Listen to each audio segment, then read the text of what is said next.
Warahmatullahi wabarakatuh. Mari sebelum kita memulai pelajaran pada pagi hari ini, mari kita membaca basmalah dulu. Bismillahirrahmanirrahim. Di sini saya akan sebagai pengganti guru akan menjelaskan tentang akidah akhlak Madrasah Tsanawiyah. Menghayati akhlak tercela yang dilarang oleh Allah Subhanahu wa taala berupa riya dan nifak. Apa itu akhlak? Akhlak adalah tabiat atau sifat seorang, yakni keadaan jiwa yang telah terlatih, sehingga dalam jiwa tersebut benar-benar telah melekat sifat-sifat yang melahirkan perbuatan-perbuatan dengan mudah dan spontan tanpa dipikirkan dan diangan-angan lagi. Akhlak berasal dari kata khulukun yang berarti budi pekerti, penakai, tingkah laku, dan tabiat.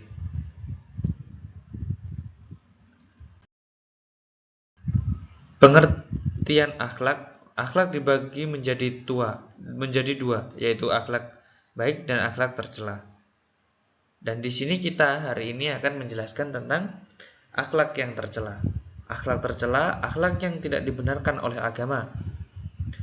Ini digolong akhlak yang tindakan buruk yang harus dihindari oleh setiap manusia. Akhlak tercela harus dijauhi karena dapat mendatangkan kemudaratan bagi diri sendiri maupun orang lain.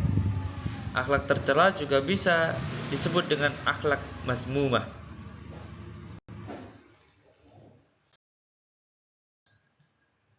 Dan di akhlak tercela ini kita akan menjelaskan tentang riya.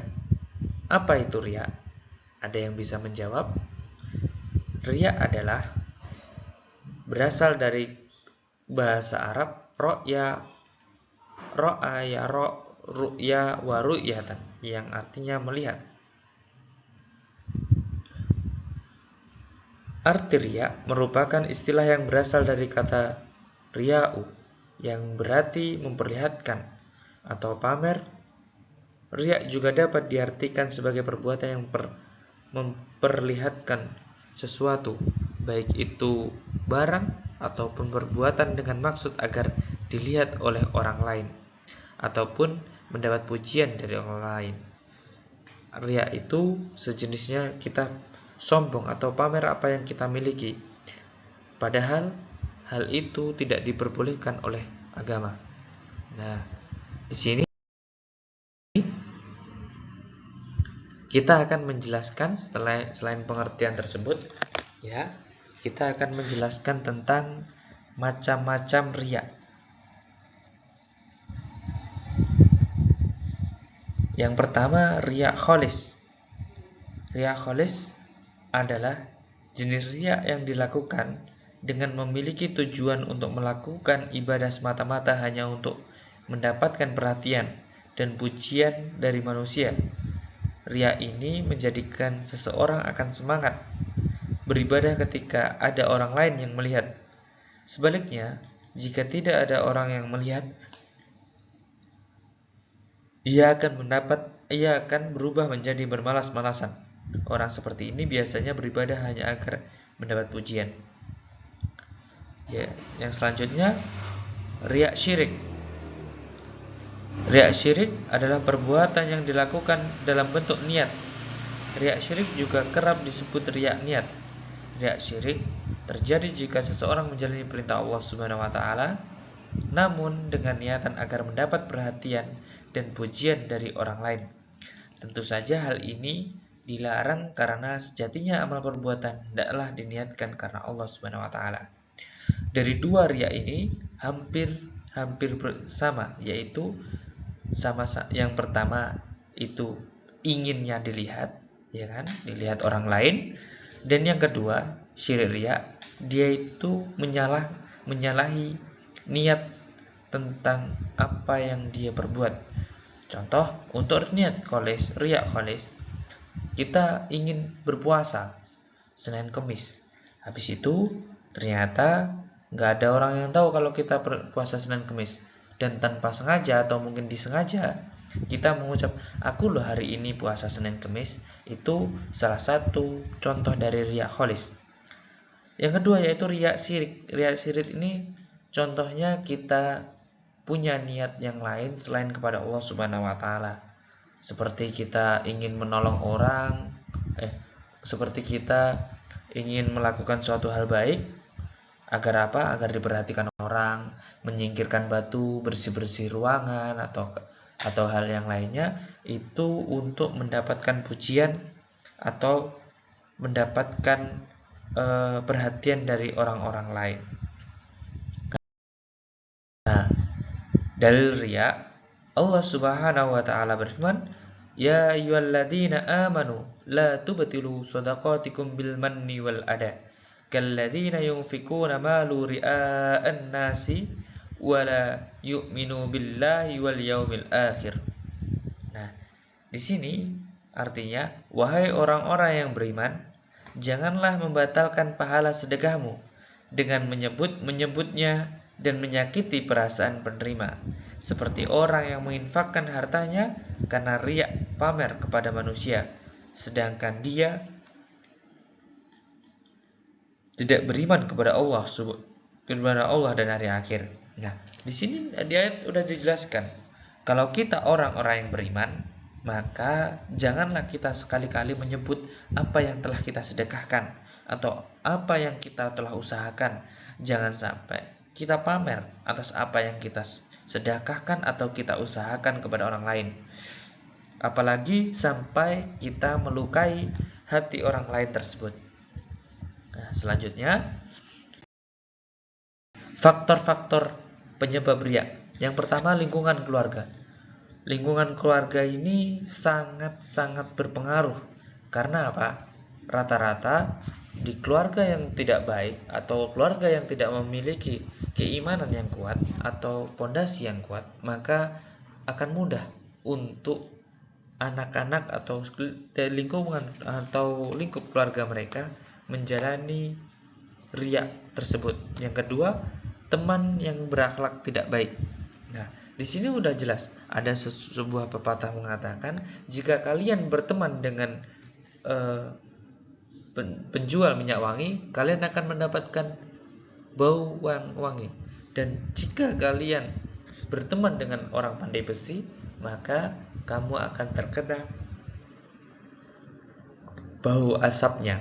Nah, di sini kan udah jelas, ketika teman kita baik, maka kita juga akan ikut diajak ke dalam kebaikan.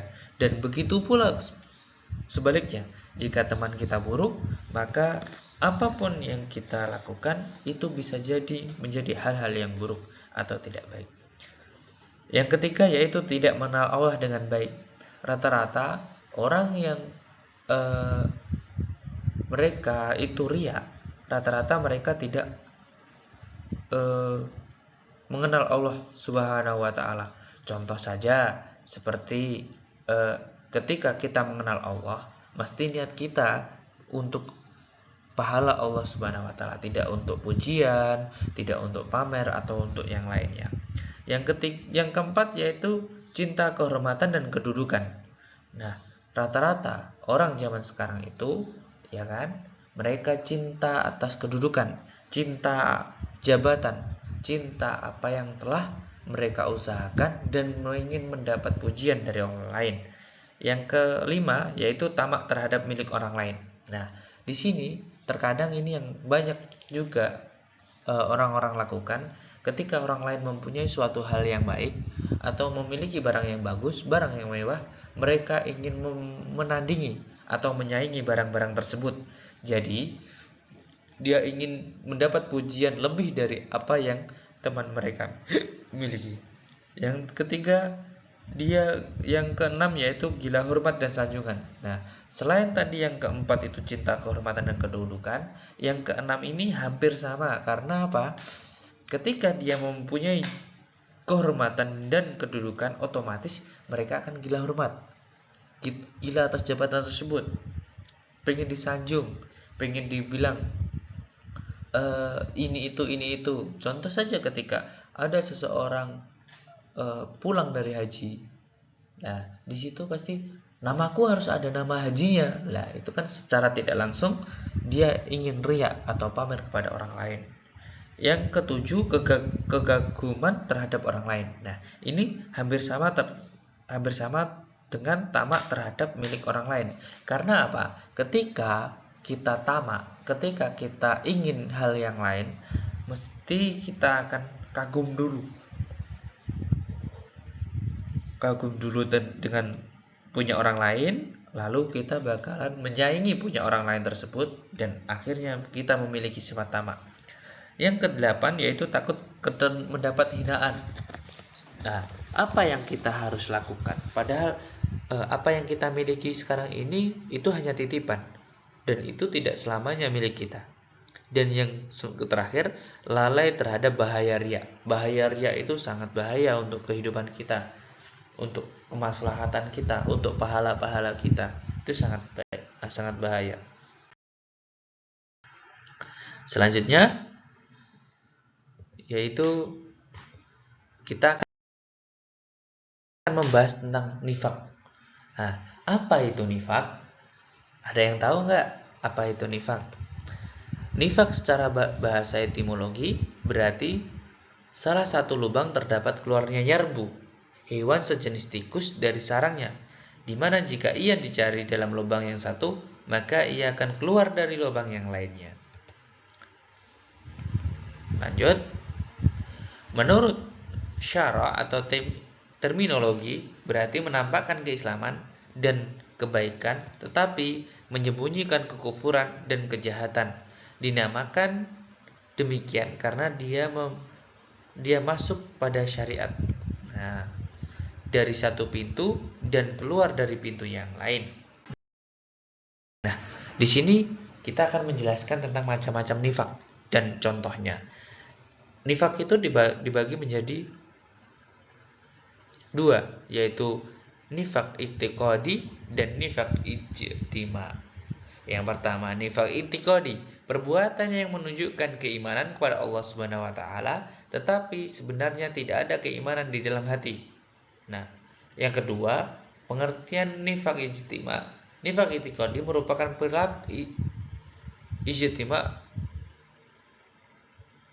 perilaku hubungan dengan keyakinan kepada Allah Subhanahu wa taala.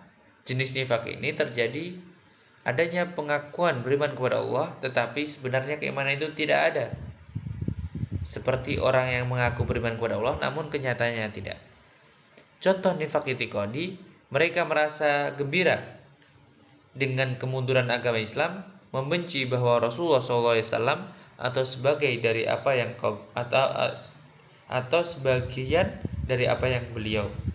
Contoh nifak ijtima, tidak mampu beramar ma'ruf nahi mungkar, meragukan agama Islam, terbiasa dengan kebohongan, ingkar janji dan khianat. Lah, di sini yang nifak ijtima hampir seperti orang munafik, atau mungkin bisa masuk kepada orang munafik, yang mana dijelaskan dalam hadis Rasulullah SAW, idza kadzaba hadasa wa idza wa'ada ahlafa wa idza tumina khana. Yang mana jika dia berbicara dia berbohong, jika ia berjanji dia mengingkari, dan ketika dia diberi amanah dia akan mengingkari, atau mungkin ketika dia amanah dia akan tidak akan menanggung-jawabi amanah tersebut. Nah, itu macam-macam nifak dan contohnya. Lanjut, dalil tentang nifak. Allah Subhanahu wa taala berfirman dalam Quran surat At-Taubah ayat 67 yang berbunyi, innal munafiqina humul fasiqun. Sesungguhnya orang-orang munafik itu mereka adalah orang-orang yang fasik. Dan di ayat lain, innal munafiqina fid darkil asfal minan nari walan tajida lahum nasira. Sesungguhnya orang-orang munafik itu ditempatkan pada tingkatan yang paling bawah dari neraka, dan kamu sekali-kali tidak akan mendapat seseorang pun bagi mereka, penolong pun bagi mereka. Jadi ketika dia sudah masuk kepada orang munafik atau orang yang melakukan nifak tersebut, itu bisa jadi tidak ada orang satu pun yang bisa menolong mereka. Nah,